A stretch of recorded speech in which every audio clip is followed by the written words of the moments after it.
सिर्फ ज़बानी सबका साथ, सबका विकास, विश्वास की बात करते, वो उस पर भरोसा कभी ना उस पर अमल करें ना वो मानने वाले हैं। हम पहले उस समाज के आरक्षण में क्या क्या हो रहा है उसकी समीक्षा कर लें। 69,000 शिक्षक भर्ती घोटाले में उन्हीं के समाज के, पिछड़ा समाज के लोग उनके घर से लाठियां खा के आए हैं।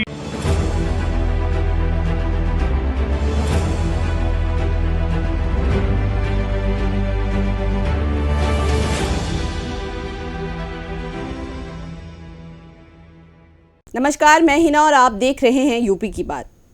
हमारे देश में लोकसभा चुनाव 2024 अपने अंतिम चरण की ओर बढ़ रहा है। उत्तर प्रदेश में अब सिर्फ 13 सीटों पर चुनाव होना है, लेकिन इन बची हुई 13 सीटों पर बीजेपी समेत सभी पार्टियों की पैनी नजर बनी हुई है। अपनी जीत के लिए सभी नेता जी जान से लगे हुए नजर आ रहे हैं। इसी कड़ी में नेताओं की जुबानी जंग भी जारी है। यूपी के डिप्टी सीएम केशव प्रसाद मौर्य के मुस्लिम आरक्षण के बयान पर असउद्दीन ओवैसी समेत पल्लवी पटेल ने क्या कुछ कहा है, देखिए ये खास रिपोर्ट।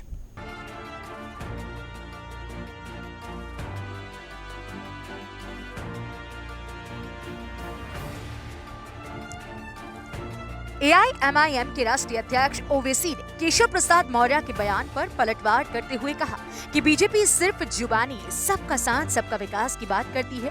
वहीं पल्लवी पटेल ने भी केशव प्रसाद मौर्य के बयान पर कहा, पहले वहां मुस्लिम आरक्षण की समीक्षा करने के बजाय अपने समाज में आरक्षण को लेकर हो रहा है उसकी समीक्षा कर ले। मिर्जापुर में आज लोकसभा चुनाव में अपना दल के प्रत्याशी दौलत सिंह पटेल के पक्ष में नटवा स्थित एक मैरिज हॉल में चुनावी जनसभा को संबोधित करने पहुंचे।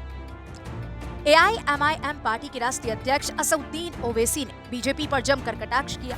उन्होंने डिप्टी सीएम केशव प्रसाद मौर्य के मुस्लिम आरक्षण पर समीक्षा को लेकर दिए गए बयान पर कहा कि हम इतना कहना चाहते हैं कि मोदी जी को पसमानदा मुसलमान से कितनी मोहब्बत। 1950 का प्रेसिडेंशियल डॉक्यूमेंट निकाल लीजिए, उनको हक दीजिए। ये लोग सिर्फ जुबानी सबका साथ सबका विकास की बात करते हैं। अगर 10 सालों में काम किया होता तो ये सब करने की जरूरत नहीं पड़ती। ओवैसी ने कहा कि तीसरी बात मोदी सरकार नहीं आ रही। वहीं पल्लवी पटेल ने भी डिप्टी सीएम केशव प्रसाद मौर्य के मुस्लिम आरक्षण की समीक्षा को लेकर दिए गए बयान में कहा कि मेरी तो सलाह है कि मुस्लिम आरक्षण की समीक्षा करने से पहले जो उनके समाज में आरक्षण को लेकर हो रहा है उसकी समीक्षा कर लें।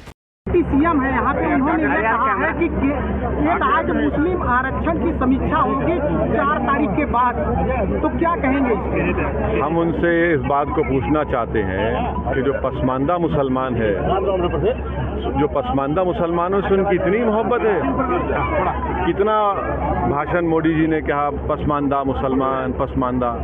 1950 के प्रेसिडेंशियल ऑर्डर को निकालिए और उन पसमानदा मुसलमान को वो स्टेटस दीजिए।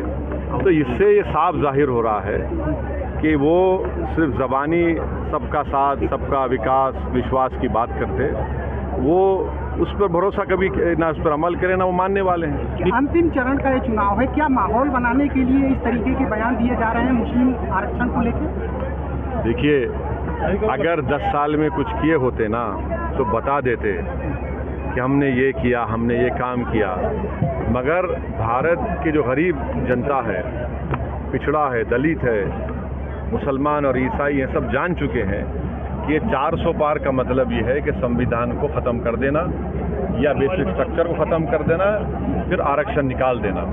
ये इसीलिए ये पैगाम जा चुका है इन तमाम समाजों में जो इस देश के संविधान से मोहब्बत करते, जो बाबा साहब से मोहब्बत करते, उनको पैगाम जा चुका है। इसीलिए ये फ्रस्ट्रेशन में ये बोले जा रहे हैं। 4 तारीख को क्या माहौल देखते हैं, क्या सरकार बदलेगी या फिर? देखिए, हम उम्मीद करते हैं कि जिन लोगों ने वोट दिया या अब वोट देंगे आखिरी 7वें फेज में, वो भारत की इस खूबसूरती को, इस भाईचारगी को, यहाँ की गंगा जमुनी तहजीब को मजबूत करेंगे। और हमको उम्मीद है कि इंशाअल्लाह तीसरी मरतबा देश के मतदान करने वाले तीसरी मरतबा देश का प्रधानमंत्री नरेंद्र मोदी को नहीं बनाएंगे। Thank you so much. क्या माहौल है इस सीट पे? क्या माहौल है यहाँ पे?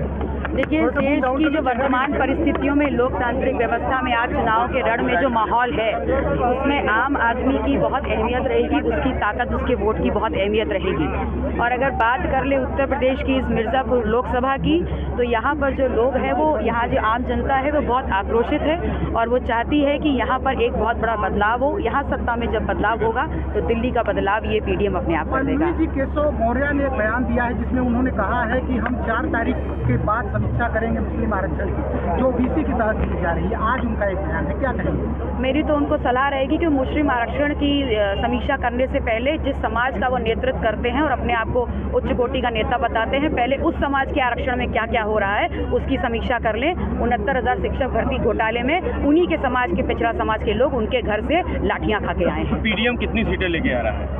देखिए, पीडीएम 28 सीटें लड़ रहा है और हमारी लड़ाई बहुत मुस्तैदी से हो रही है। ये चुनावी रण है, हार और जीत लगी रहती है, लेकिन ये बात जरूर है कि ये लड़ाई भी हमारी बहुत मजबूती से होगी। उत्तर प्रदेश की 13 सीटों पर 1 जून को वोटिंग होनी है, जिसकी तैयारी में सभी पार्टी एड़ी चोटी का जोर लगा रहे हैं। भारतीय जनता पार्टी लोकसभा चुनाव में उत्तर प्रदेश की 80 में से 80 सीटें जीतने का दावा कर रही है, लेकिन फिलहाल अब यहां पर 13 सीटों पर घमासान जारी है। हम आप तक उत्तर प्रदेश के सभी सियासी घमासान की खबरें लाते रहेंगे। आप देखते रहिए यूपी की बात।